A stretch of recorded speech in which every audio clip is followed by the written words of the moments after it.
Ассаламу алейкум, друзья, и мир вам!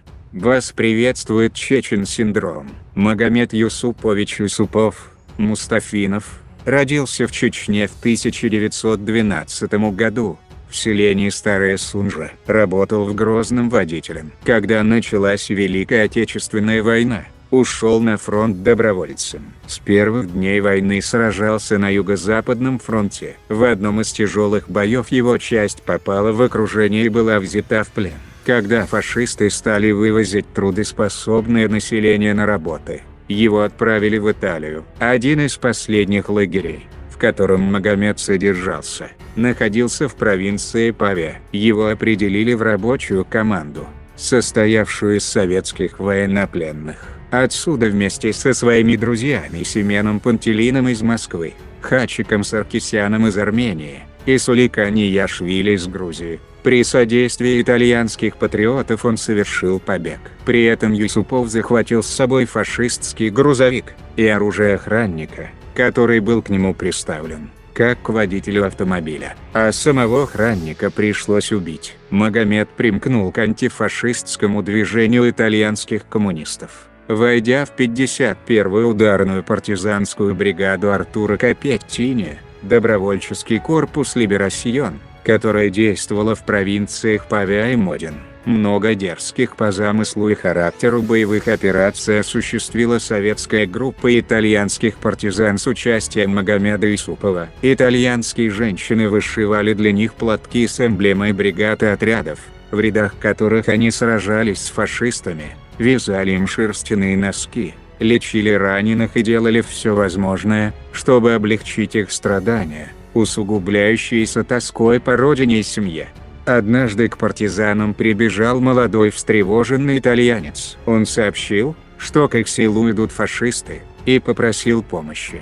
Группа советских партизан из 5 человек вступила в бой с взводом гитлеровцев. И в очередной раз они доказали, что победа достигается не столько численностью, сколько смелостью и умением воевать. Фашистский отряд был разбит, а несколько гитлеровцев взято в плен. О том, как дрались советские партизаны в итальянском сопротивлении, свидетельствуют документы, выданные Юсупову и его товарищам за отличную службу. Говорится в одном из них: Магомед и его друзья неоднократно награждались руководством антифашистского сопротивления в Италии ценными подарками. В одном из документов, выданных Магомеду, говорилось, что все члены этой группы с момента включения их в ударную партизанскую бригаду имени Артура Капеттини принимали участие во всех боях, где проявили дисциплинированность и отвагу как при успехах, так и при неудачах. Они никогда не изменяли своей клятве сопротивляться до конца, когда была потеряна последняя надежда, а именно при общей облаве, имевшей место зимой 1944-45 годов, вплоть до Дня Победы.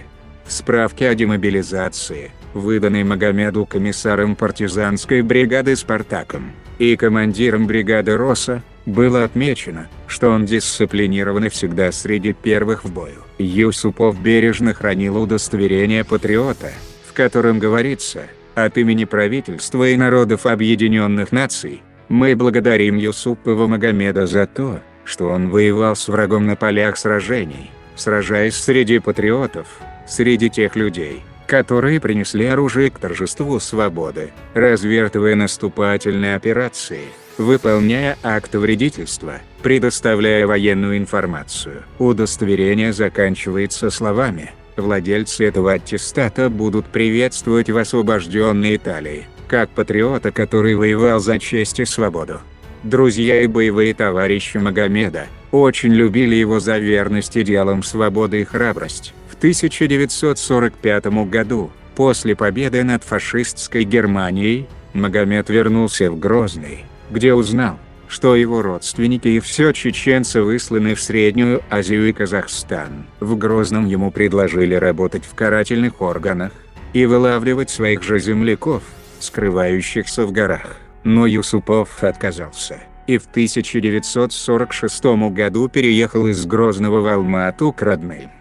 28 лет он проработал шофером в автоколонне, систематически перевыполнял план, был ударником коммунистического труда. На родине с тех пор он побывал лишь один раз в 1975 году, на 30-летие Победы, и снова вернулся в Алма-Ату. Умер Магомед в Казахстане в 1983 году. Его тело было перевезено на родину и похоронено в селе Старая Сунжа. Да помилует его Всевышний. Друзья, ну а на этом все. С вами был Чечен Синдром. Всем мира и добра и до новых встреч.